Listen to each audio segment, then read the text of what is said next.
नमस्कार, खबरें जारी है न्यूज 24 पर। मैं हूं आपके साथ मकसूद खान। प्राइम टाइम एक्सक्लूसिव में आज बात यूपी में बाहुबल पॉलिटिक्स की। 2024 के रण में भले ही अभी समय बाकी हो, लेकिन देश की सियासत में हलचल तेज हो चुकी है। ऐसे में तमाम पार्टियां सियासी गुणागणित में लगी हैं, लेकिन एक राज्य ऐसा भी है जहां से दिल्ली का रास्ता तय होता है। नाम उत्तर प्रदेश है। यूपी की सियासत में हमेशा से बाहुबलियों का दबदबा रहा है। 80 के दशक में इसका पूर्वांचल से उदय हुआ। 90 के दशक में यह तेजी से फला फूला और आज की सियासत में यह ऐसा अहम किरदार हो चुका है कि तमाम सियासी दलों की मजबूरी बन चुका है। राजनीति से बाहुबलियों की सफाई की बात करने वाले भी इससे अछूते नहीं। ऐसे में क्या है बाहुबलियों का ये सियासी गुणागणित? देखिए स्पेशल रिपोर्ट। देश में कोई दंगा नहीं, क्योंकि दंगाइयों को मालूम है दंगा करेंगे तो 7 पीढ़ियां भरते भरते थक जाएंगी, लेकिन भरपाई नहीं होगी।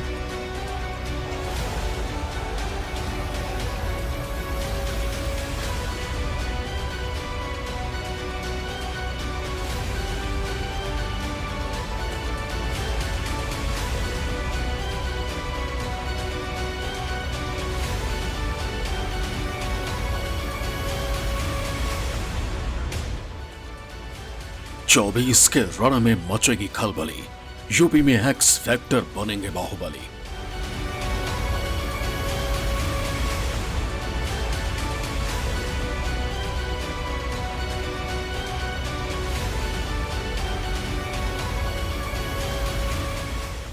बाहुबली करेंगे खेल, नेताओं से होने लगा मेल।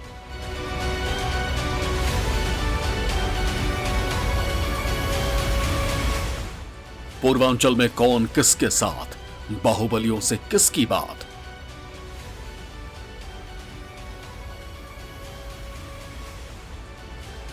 चौबीस से पहले की रिपोर्ट, बाहुबली किसको करेंगे सपोर्ट।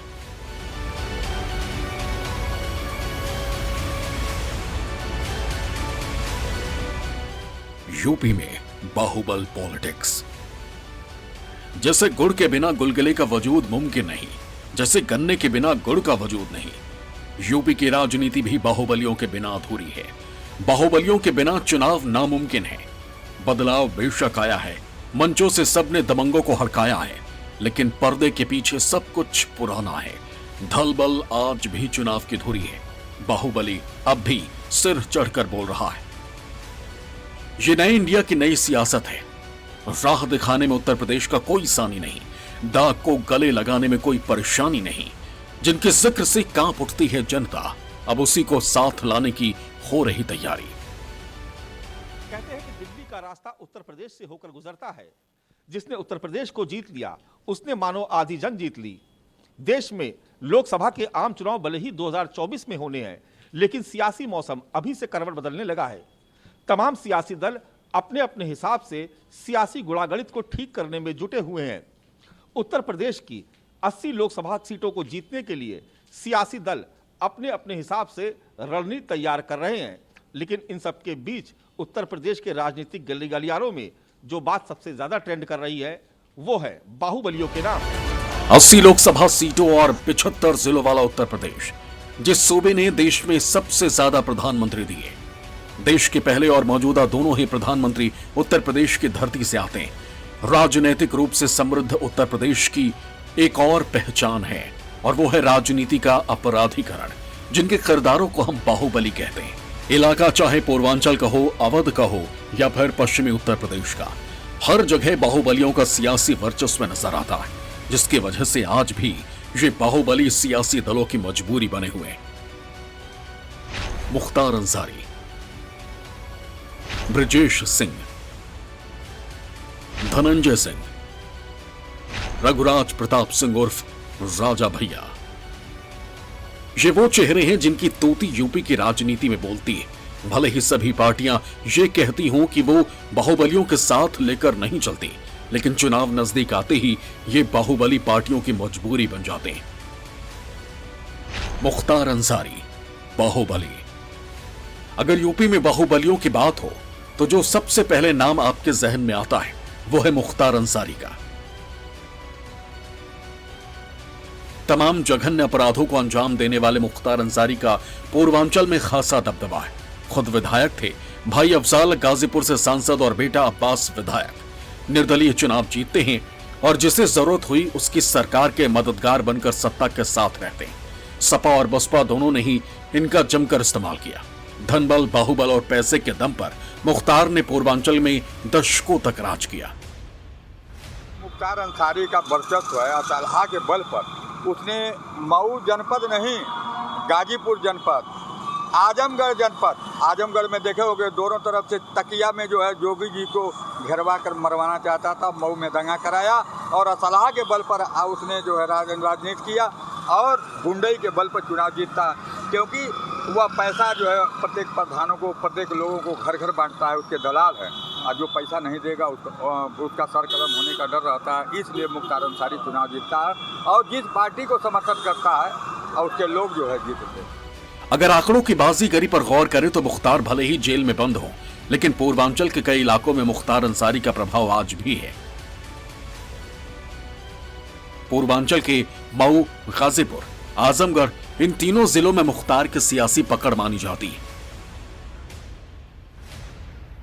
वो तो ऑल इंडिया स्तर का है, लेकिन उसका प्रभाव जो है मऊ जनपद में, मऊ सदर सीट, मऊ पूरा जनपद समझिए और गाजीपुर समझिए और आजमगढ़ समझिए, ये सारे जो इधर पूर्वांचल के जिला है, 3-4 जिला, वो प्रभावित करता है अपने ताकत के बदौलत, अपने असलाह के बदौलत। फिलहाल मुख्तार अंसारी जेल के भीतर अपने किए की सजा काट रहा है।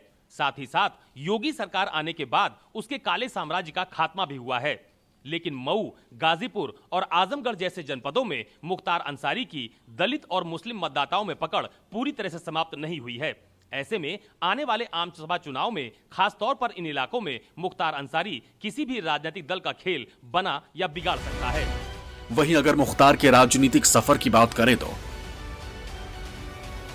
साल 1996 में बीएसपी के टिकट पर पहली बार चुनाव लड़ा और जीता। साल 2002, 2007, 2012 और 2017 में मऊ से जीत हासिल की।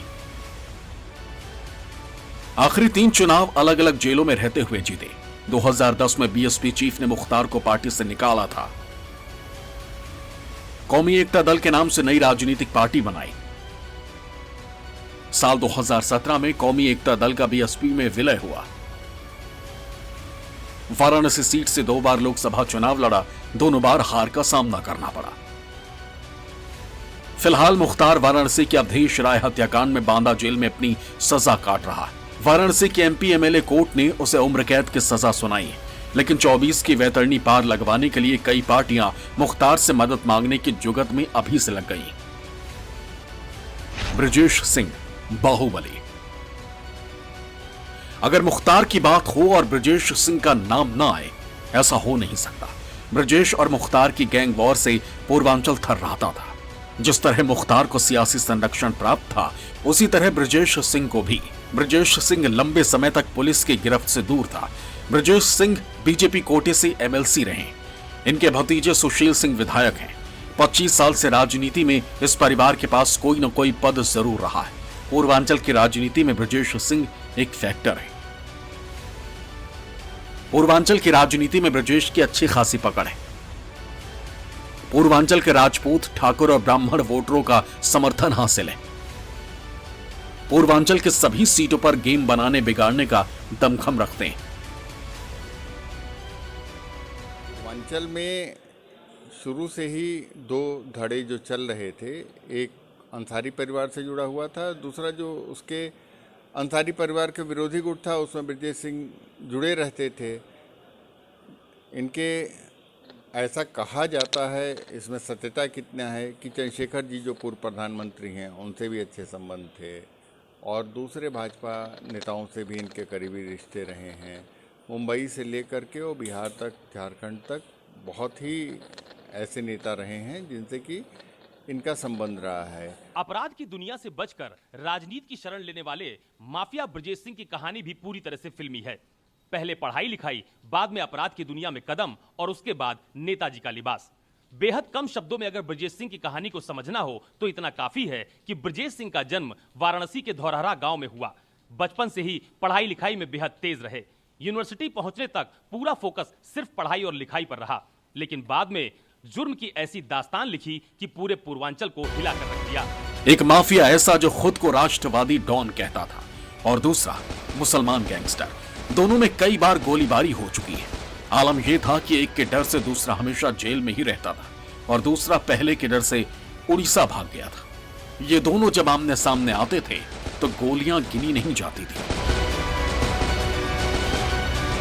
पिता रविंदर सिंह की हत्या गांव के ही कुछ मनबढ़ लोगों को ने मिल करके कर दी और उसके बाद पिता की हत्या का बदला लेने के लिए वो एक तरीके से बागी हो गए, फरार हो गए। उस समय बनारस का हिस्सा चंदौली था, वहाँ के साहेब सिंह हुआ करते थे। साहेब सिंह के साथ वो जुड़ गए। साहेब सिंह के साथ एक दो घटनाओं को उन्होंने अंजाम दिया। सिकरौरा कांड उसमें आता है जिसमें कि 7 लोगों का, बाद में कोर्ट में उसमें बरी भी हो गए वो। लेकिन वही उससे ब्रजेश हुआ। फिर साहेब सिंह की हत्या हो गई, बनारस कचहरी में पेशी के दौरान हत्या हो गई और एक तरीके से गैंग की कमान ब्रजेश के हाथ में आ गई। भले ही ब्रजेश सिंह का बैकग्राउंड आपराधिक रहा हो, लेकिन प्रदेश की राजनीति में उनकी अच्छी खासी पैठ है। मऊ गाजीपुर में सवर्ण तबके पर अच्छी खासी पैठ रखते हैं। वहीं ब्रजेश सिंह के रिश्ते शुरू से ही बीजेपी से अच्छे रहे। ऐसे में 24 के चुनाव में क्या ब्रजेश का समर्थन बीजेपी को मिलेगा या फिर किसी अन्य दल को, ये तो आने वाला वक्त ही बताएगा।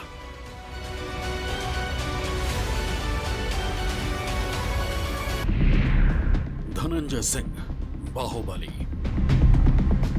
हालांकि पूर्वांचल में बड़े बड़े माफिया राजनीति में सक्रिय रहे। भदोही से विजय मिश्रा हो या फिर गोरखपुर से हरिशंकर तिवारी और उनका परिवार। प्रयागराज में माफिया अतीक अहमद और अशरफ भी सियासी दलों के लिए मजबूरी बन गए थे। इसी तरह से पूर्वांचल की दूसरी बेल्ट में सबसे बड़ा नाम है धनंजय सिंह का।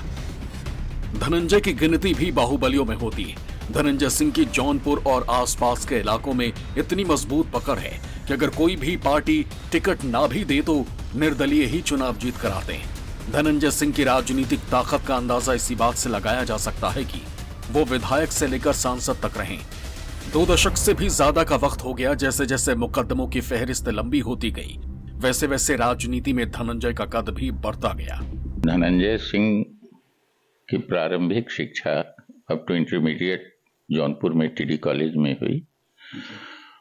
उस समय ये छोटे मोटे छात्र नेता के रूप में इनकी पहचान बन रही थी। उसके बाद ये लखनऊ यूनिवर्सिटी चले गए। वहाँ से इनका उत्थान राजनीति में और अपराध में दोनों में होना शुरू हो गया।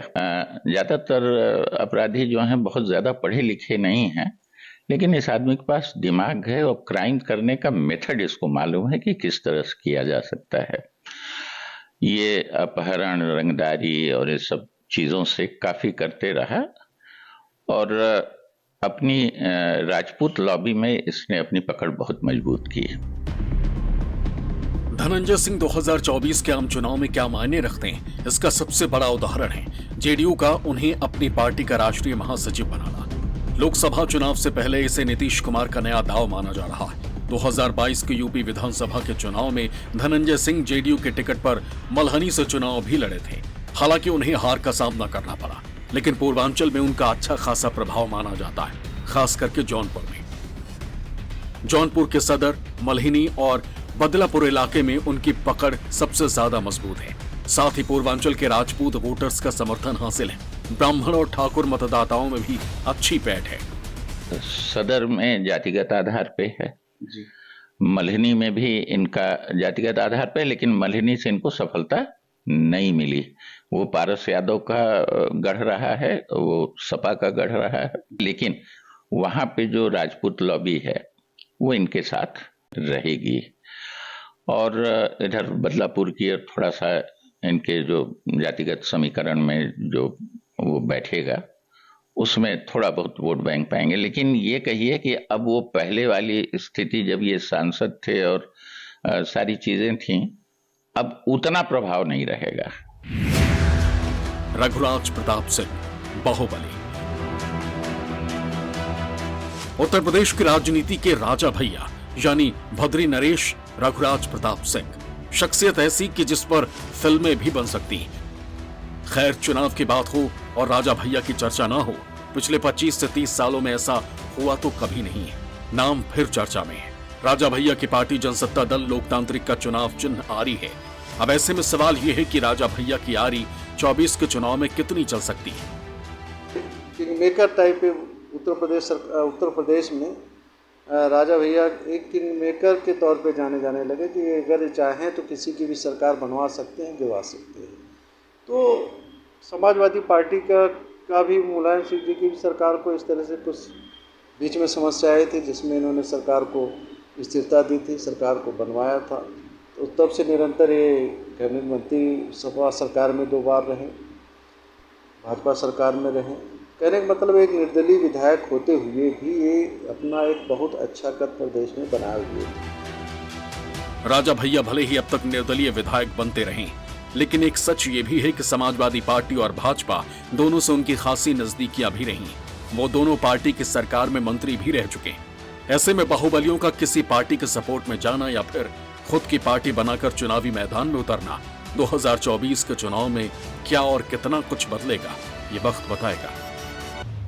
लखनऊ से मानस श्रीवास्तव और अशोक तिवारी के साथ ब्यूरो रिपोर्ट, न्यूज़ 24।